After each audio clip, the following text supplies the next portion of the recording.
Business building E group મુખ્યત્વે office use અથવા commercial use, ઉદાહરણ તરીકે કોર્પોરેટ ઓફિસો, bank, IT building, commercial complex. આ બિલ્ડિંગમાં જોખમની વાત કરીએ તો high electric load, server room, large office અને જરૂરી ફાયર સેફ્ટીની વાત કરીએ તો fire alarm, smoke detector, extinguisher, hydrant system, server room, gas suppression system. Mercantile building જે એફ ગ્રુપમાં આવે, ખરીદ વેચાણ માટે વપરાતી ઇમારતો, ઉદાહરણ તરીકે જોઈએ તો supermarket, shopping mall, showroom, shop, departmental store. આ પ્રકારની બિલ્ડિંગમાં જોખમની વાત કરીએ તો ગિફ્ટ આઇટમ, કપડાં, પેકેજિંગ અત્યંત જ્વલનશીલ હોય છે. મોલમાં ભીડ વ્યવસ્થાપન જટિલ હોય છે. જરૂરી સિસ્ટમની વાત કરીએ તો સ્પ્રિંકલર 100% કવરેજમાં જરૂરી છે.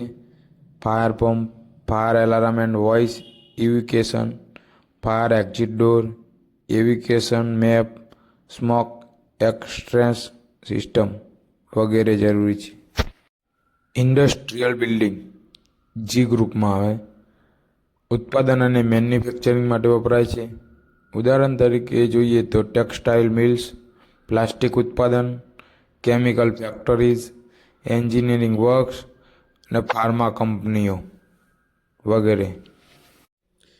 આ પ્રકારની બિલ્ડિંગમાં જોખમની વાત કરીએ તો chemicals, high temperature process, flammable liquids અને જરૂરી સિસ્ટમની વાત કરીએ તો હાઇડ્રન્ટ સિસ્ટમ, ફોર્મ સિસ્ટમ, જો કેમિકલ રિએક્ટ્સ વધારે હોય તો fire alarm, flame proof switch board, sand bucket, safety poster, emergency evacuation પથ.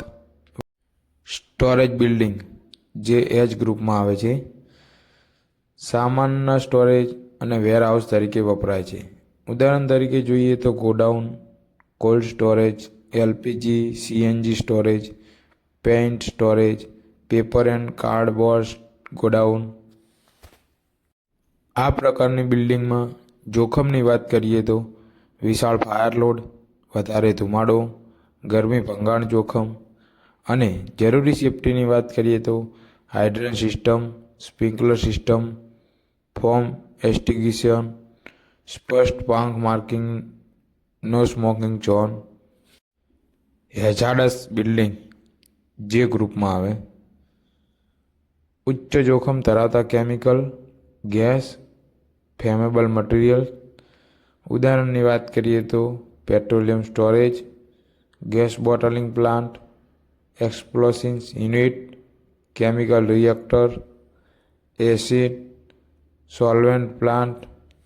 આ પ્રકારની બિલ્ડિંગમાં જોખમની વાત કરીએ તો explosion risk, toxic gas release, boiling liquid expanding, vapour explosion અને જરૂરી સેફ્ટીની વાત કરીએ તો explosion proof equipment, gas suppression system, foam system, spill control kit, emergency siren, wind direction indicator, trained emergency team.